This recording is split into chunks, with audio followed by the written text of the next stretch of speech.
आज मसीही जगत में जो सबसे बड़ी परेशानी है वो ये है कि यहाँ पर पवित्र आत्मा की जो अगुवाई है उसे मिसअंडरस्टैंड कर लिया गया है। और अक्सर वो जो अगुवाई की बात हम कहते हैं कि भाई जो मुझे अगुवाई हुई है, टेक्निकली वो अगुवाई वो होती है जो मेरी इच्छा के अनुसार है।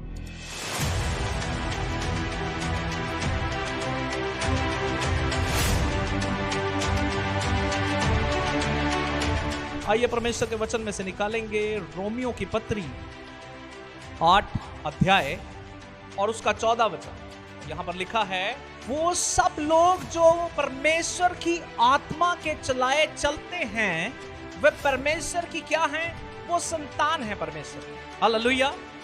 आज हम बात करेंगे परमेश्वर की संतान होना क्या है। विश्वासी जन होना एक्चुअल में है क्या? आप विश्वास करते हैं उस दैत्य परमेश्वर पर जिसने हमारे पापों को उठा लिया, वो हमारे गुनाहों की खातिर मारा गया, गाड़ा गया, दफनाया गया और तीसरे दिन मुर्दों में से जी उठा। ये हमारा विश्वास है, प्रेज़ गॉड। और मेरे अजीजों, उसे अपनाने के द्वारा वो परमेश्वर जो सबका परमेश्वर है, जो सृजनहार है, वो परमेश्वर था, लेकिन अब वो हमारे लिए क्या हो गया?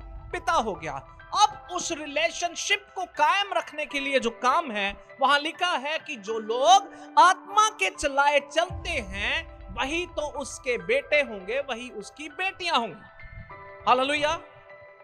आत्मा के चलाए चलना मतलब क्या होता है? आत्मा के चलाए चलना यानी कि परमेश्वर का आत्मा जो भी हमें लीड कर रहा है, प्रेज़ लॉर्ड, जो कुछ भी परमेश्वर का आत्मा हमें लीड करता है, हम उस लीडिंग में चले, उसे कहते हैं परमेश्वर के आत्मा के चलाए चलना।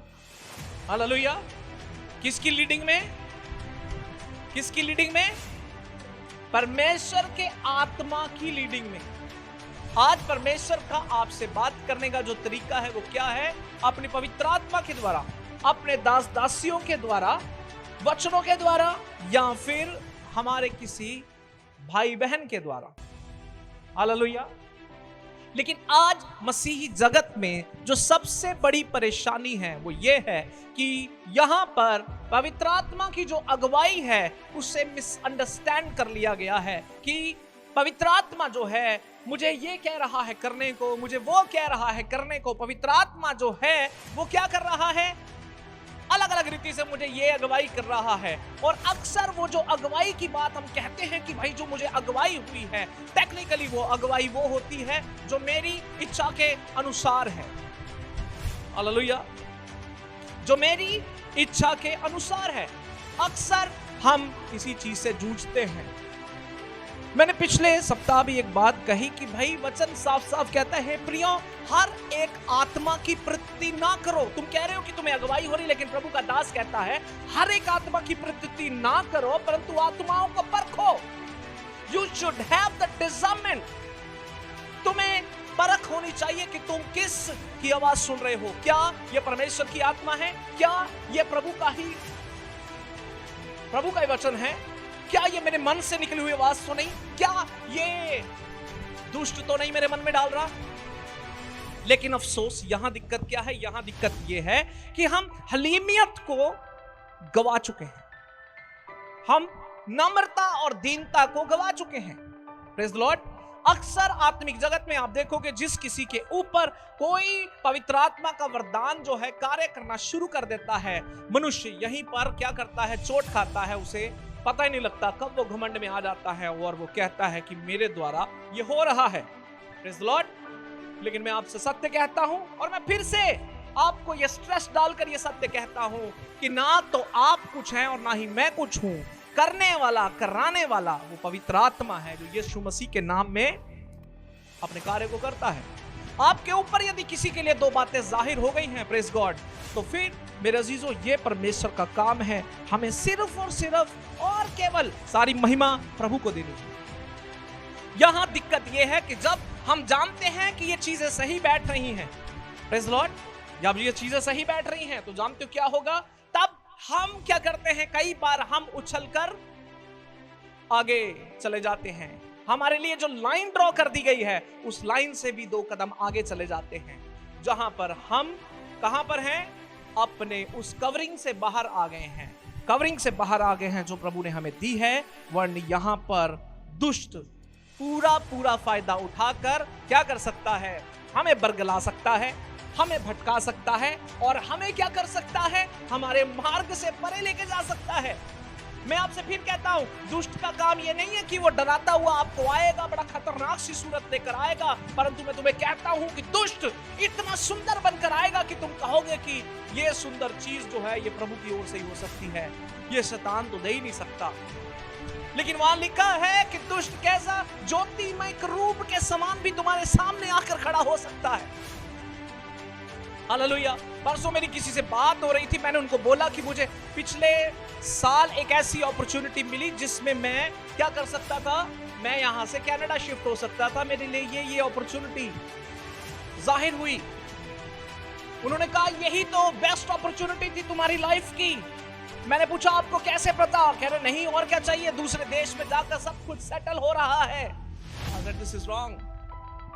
हर एक अपॉर्चुनिटी जो आपके पास आ रही है जरूरी नहीं कि वो प्रभु लेकर आ रहा है। ये आप इस बहकावे में यदि हैं, आपको लग रहा है, तो आप मूर्ख हो सकते हैं। मैं नहीं कह रहा हूं, आप स्वयं अपनी उस चाल में मूर्ख ठहरेंगे। क्यों?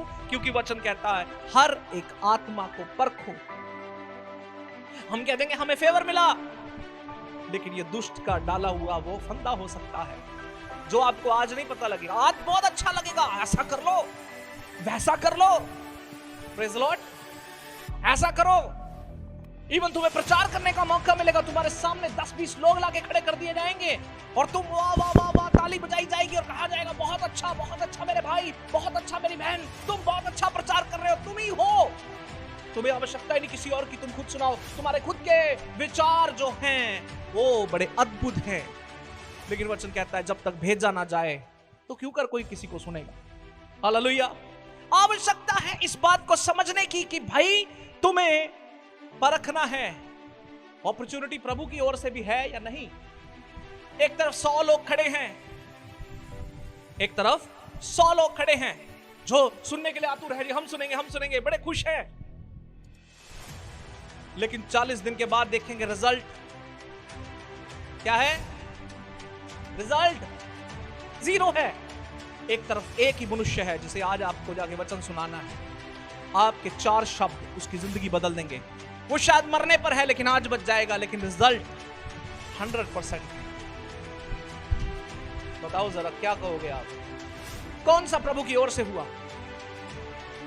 आपको परखना है। आपको क्या करना है? आत्मिक जीवन में चलने का मतलब ये नहीं कि बस हमने पढ़ लिया है तो हमें सब पता लग गया, हमने बहुत सुन लिया है तो हमें सब पता लग गया। It is an everyday task, it is an everyday and every hour task. हर घंटे का एग्जाम है ये, हर मिनट का एग्जाम है कि कौन से पल में आप क्या निर्णय लेते हो। ये विश्वासी का जीवन है। आपको लग रहा है कि भाई यीशु मसीह मिल गए हैं, बस अब सब अच्छा होता रहेगा, अब गलत है। यदि सब अच्छा होना होता तो वो ये ना कहता कि तुम्हें डर और भय का आत्मा नहीं परंतु प्रेम, सामर्थ्य और संयम का आत्मा दिया है। क्यों दिया प्रेम, सामर्थ्य और संयम का आत्मा? ताकि तुम लड़ सको उन हालातों से, तुम उन पर विजय प्राप्त कर सको। लेकिन हम क्या करते हैं? हम बहुत क्विक हैं अपने डिसीजन लेने के लिए, और डिसीजन लेते हैं और साथ के साथ ही हम डिसाइड कर लेते हैं कि नहीं ऐसा नहीं होगा भाई, ऐसा होगा। इन पिछले 15 सालों में मैं लोगों को शिक्षा दे रहा हूं, प्रेज़ द लॉर्ड, शिक्षा दे रहा हूं, और मेरा पर्सनल एक्सपीरियंस कहता है जहां पर जिस शिक्षा के साथ डर होता है ना, लोग फटाफट मानते हैं। ऐसे मैं आपको डरा दूंगा तो तुम क्या करोगे? फटाफट उस बात को मान लोगे। लेकिन वही सेम बात मैं आपको प्यार से कहूंगा कि भाई ऐसा ना करो, आगे आपको नुकसान हो सकता है। आप जानते हो क्या करोगे? और नहीं, कोई बात नहीं, हम देख लेंगे, हम नुकसान सह लेंगे। हालेलुया। आज मेरे अजीजों, मसीह जो संसार है, मसीह जो लोग हैं, इतने ज्यादा कान के कच्चे होते जा रहे हैं, इतने ज्यादा मन मिठाव से भरे हुए हैं, इतने ज्यादा उनको शुगर कोटिंग मैसेजेस चाहिए कि कोई भी व्यक्ति करेक्शन नहीं चाहता है, किसी को सुधार नहीं चाहिए। अगर आपको जिंदगी में सफल होना है तो आपको झुकना पड़ेगा जब आपको डांट लगाई जाए, आपको जब कोई अगुवाई दी जाए आपको झुकना पड़ेगा। हालेलुया।